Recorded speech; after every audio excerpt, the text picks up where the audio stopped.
बुलढाणा जिल्ह्यातील विदर्भाची पंढरी शेगाव येथे लाखो भाविक दर्शनाकरिता येत असतात।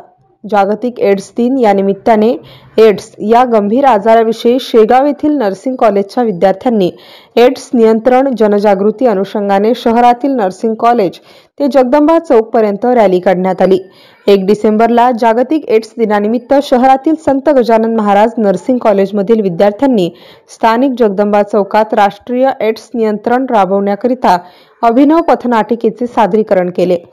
यावेळी शेकडो शहरवासी तसेच प्रवाशांच्या उपस्थितीत विद्यार्थ्यांच्या पथनाटिकेच्या सहकार्याने एड्स जनजागृती मोहीम शेगाव शहरात राबविण्यात आली।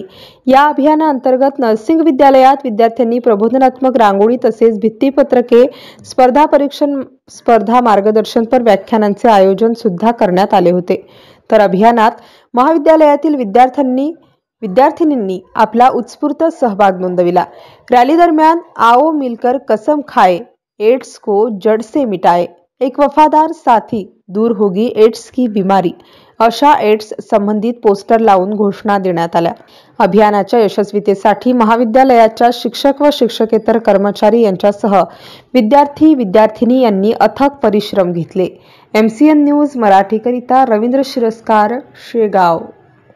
नमस्कार सर, आम्ही Sant Gajanan school of nursing Rokadya नगरमधून आलेले आहे। आमचे विद्यार्थिनींनी आज एड्स दिनानिमित्त पथनाट्य सादर करण्यासाठी अवेअरनेस जागृतीसाठी इथं एक पथनाट्य सादर केलं। आमचे शिक्षक वर्ग आणि विद्यार्थी एड्स विरुद्ध जनजागृती झाली पाहिजे, लोकांमध्ये माहिती निर्माण झाली की पाहिजे की एड्स हा असं होत नाही, एकमेकांच्या जीवनाने याच्याबद्दल माहिती दिली। मी संत गजानन महाराज नर्सिंग कॉलेजमधून बोलत आहे।